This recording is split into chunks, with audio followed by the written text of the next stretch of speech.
would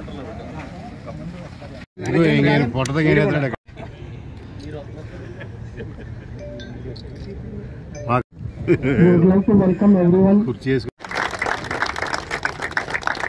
Hearty welcome to Mr. Sri Kandupalli Durgesh Garu, Minister of Tourism and Culture and Cinematography.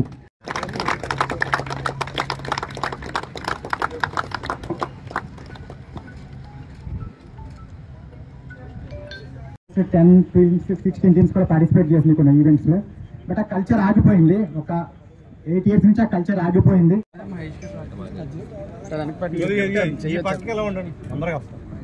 కొంచెం వెనకబెట్టరా sir.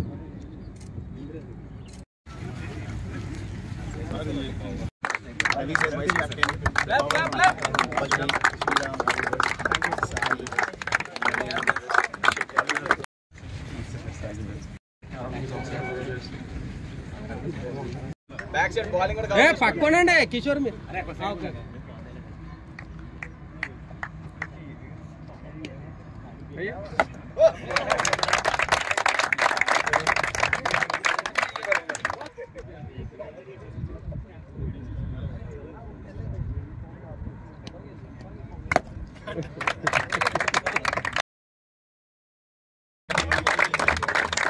Cup క్రికెట్కి సంబంధించి ఈరోజు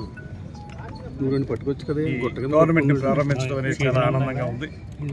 ఈ కార్యక్రమంలో పాల్పంచుకుంటున్నటువంటి రాజశేఖర్ రాజు గారు, చెంచిరెడ్డి గారు, వారిద్దరికీ కూడా అభినందనలు తెలియజేస్తూ, ముఖ్యంగా యువత పెడదారిని పడుతుందనేటువంటి సందర్భంలో ఒక నిర్మాణాత్మకమైనటువంటి కార్యక్రమాల్లో పాల్గొనాలి, క్రమశిక్షణాయుతమైనటువంటి జీవితాన్ని గడపాలనేటువంటి మాటని మనం విన్నప్పటికీ కూడా ఆచరణలో పెట్టడం అనేది చాలా తక్కువగా జరుగుతుంది.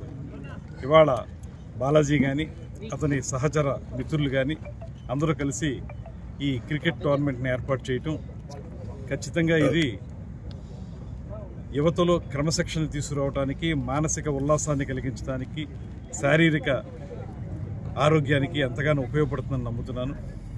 మంచి టోర్నమెంట్ పెట్టినందుకు ప్రత్యేకంగా అభినందిస్తూ, అది కూడా కాకుండా ఎవరైతే కార్పొరేట్ సెక్టార్లో ఉన్నారో, ఎవరైతే గవర్నమెంట్ సెక్టార్లో ఉన్నారో వారందరినీ కూడా ఇన్వాల్వ్ చేసి ఈ టోర్నమెంట్ రన్ చేయటం, వారికి ఖాళీ సమయాల్లో ఈ టోర్నమెంట్లో పాల్గొనటం, ప్రమాణమే 2 నెలల పాటు ఈ టోర్నమెంట్ని కంటిన్యూ చేయటం, ఇదంతా కూడా ఒక ఖచ్చితమైనటువంటి ప్రణాళికతో చేస్తున్నటువంటి కార్యక్రమం. దీన్ని ప్రారంభించడం అనేది రాజమండ్రి నగరానికి చాలా ఆనందం కలిగించేటువంటి అంశం. అదేవిధంగా తొలి నుంచి కూడా కవులకి, కళాకారులకి ఒక పక్కన పెద్దపీట వేసినటువంటి రాజమహేంద్రవరం, మరో పక్కన క్రీడాకారులు కూడా చాలా ప్రాముఖ్యత ఇచ్చినటువంటి ప్రాంతం.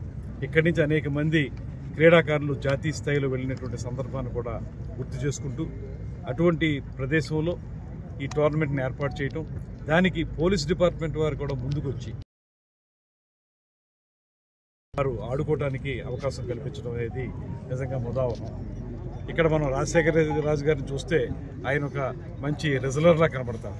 మంచి ఆ బాడీ ఫిట్గా ఉంచడం, ఆ ఫిట్నెస్ ఉండటం, ఇవన్నీ చూస్తే ఇవి ఖచ్చితంగా వారి డిపార్ట్మెంట్కి సంబంధించి ఎంత అవసరమైనప్పటికీ కూడా అలాగ మెయింటైన్ చేయడం కూడా చిన్న విషయం కాదు. దాంతోపాటు ఇప్పుడు యువత కూడా ఈ రకమైనటువంటి ఆలోచనలు చేయాలి, కొంచెం శారీరక దారుఢ్యాన్ని పెంచుకోవాలి, అదేవిధంగా మానసిక ఆరోగ్యాన్ని పెంపొందించుకోవాలి.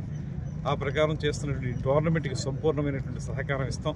రాబోయే రోజుల్లో కూడా ఇలాగ ఏర్పాటు చేసే వారందరికీ కూడా సహకారం ఇచ్చి, మిత్రులు చెప్పారు పుష్కరాల సమయానికి ఒక మంచి ఆడిటోరియం, అదేవిధంగా క్రీడా మైదానాన్ని, స్టేడియాన్ని ఏర్పాటు చేయాలనేటువంటి మాట కూడా చెప్పారు.